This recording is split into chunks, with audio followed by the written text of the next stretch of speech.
Informasi selengkapnya terkait pemanggilan Sekjen PDIP Hasto Kristianto sebagai tersangka oleh KPK. Kita bergabung dengan jurnalis Kompas TV Niputu Trisnanda dan juru kamera Bimo Wicaksana di gedung KPK Jakarta.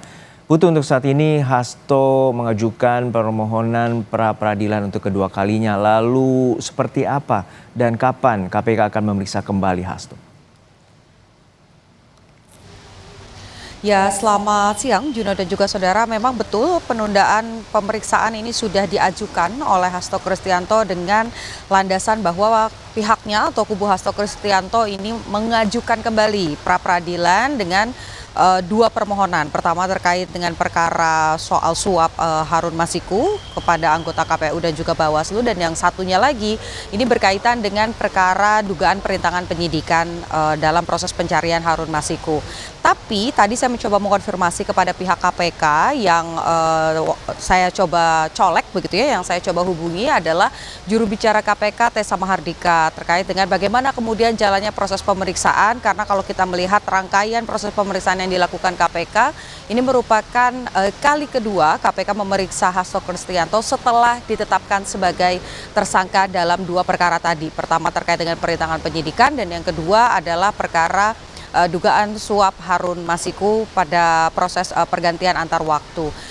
Sampai dengan pukul 10.00 waktu Indonesia bagian Barat, Hasto Kristianto tidak datang ke Gedung Merah Putih KPK. Kemudian juga meskipun suratnya sudah dilayangkan pada pukul 8.30 waktu Indonesia bagian Barat, artinya pada Senin pagi, tapi sampai dengan saat ini memasuki pukul 12.00 waktu Indonesia bagian Barat, pengakuan dari KPK surat tersebut belum diterima penyidik, sehingga juga belum ada tindak lanjut apakah kemudian surat permohonan tersebut diterima oleh penyidik dan akan dilakukan pengaturan jadwal ulang. Jadi kalau mengikuti jadwal dari KPK sendiri, memang sampai dengan saat ini masih terjadwal pemeriksaan Hasto Kristianto dari pukul 10.00 waktu Indonesia bagian Barat sampai dengan malam nanti begitu. Tapi kalau nanti sudah diterima oleh penyidik KPK, kemudian juga sudah diberikan keputusan lain begitu ya, bahwa surat penundaan ini diterima oleh KPK, artinya nanti akan ada pengaturan jadwal pemeriksaan lagi. Karena kalau dari surat yang diajukan oleh Hasto Kristianto memang tidak tertulis meminta penundaan ini sampai kapan. Berbeda dengan waktu sebelumnya di mana pada saat dipanggil KPK Hasto Kristianto ini minta ditunda, ini ada batas waktunya begitu ya, sampai dengan sebelum perayaan hari ulang tahun PDI Perjuangan pada saat itu. Tapi kalau surat penundaan pemeriksaan yang kali ini, pihak Hasto Kristianto ini tidak menyebutkan atau tidak meminta secara spesifik kapan tepatnya Hasto Kristianto ini akan bisa atau berkenan diperiksa oleh KPK. Di satu sisi betul tadi yang Anda sampaikan Juno, bahwa memang pra-peradilan ini diajukan kembali oleh Hasto Kristianto karena berdasarkan klaim dari pihaknya Hasto, hasil dari pra-peradilan jilid 1 begitu ya, supaya mudah diingatnya dan juga dipahami, ini dianggap belum menyentuh pada pokok perkaranya, yaitu terkait dengan sah atau tidaknya penetapan tersangka dari Hasto Kristianto. Malah justru lebih pada pertimbangan-pertimbangan Hakim Tunggal Jumyanto ini berkutat pada administratif, di mana ada dua perkara yang dibahas atau diajukan dalam pra-peradilan, tapi hanya dalam satu permohonan saja. Sementara soal pokok perkaranya terkait dengan apakah betul ada proses-proses yang tidak sesuai terkait dengan penetapan tersangka, ini yang kemudian tidak disentuh oleh Hakim Tunggal Jumyanto. Itu berdasarkan klaim dari kubunya Hasto Kristianto.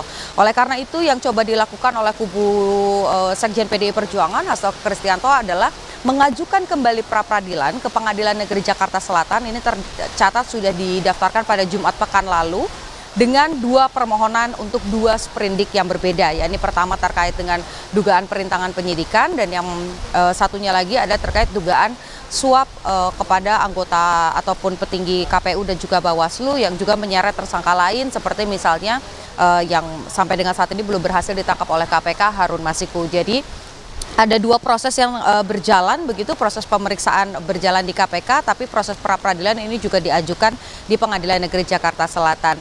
Sebetulnya kalau tidak ada upaya hukum lagi dari Hasto Kristianto dengan tidak diterimanya pra-peradilan yang kemarin berlangsung di Pengadilan Negeri Jakarta Selatan, sebetulnya bola panas ini kembali ke KPK begitu, karena proses pemeriksaan saksi, ahli, kemudian juga keterangan dari tersangka ataupun juga pencarian alat bukti lain ini bisa kembali dilakukan sebelum masa P21 atau sebelum berkas-berkas, kemudian juga alat bukti dan seluruh keterangan-keterangan yang sudah dikumpulkan KPK ini diserahkan ke pengadilan untuk proses persidangan. Jadi kita masih menanti apakah langkah hukum Hasto Kristianto di pra-peradilan jilid kedua ini berhasil atau tidak. Jika tidak, maka ya tadi proses hukum di KPK akan terus berjalan sampai dengan nanti finalnya adalah kalau alat bukti dan juga keterangan saksi makin mengerucut dan menguatkan bahwa Hasto Kristianto ini adalah tersangka, maka bisa berlanjut ke proses persidangan. Juno. Baik, terima kasih atas laporan lengkap Anda, jurnalis Kompas TV, ini Putu Trisnanda dari Gedung Merah Putih KPK Jakarta.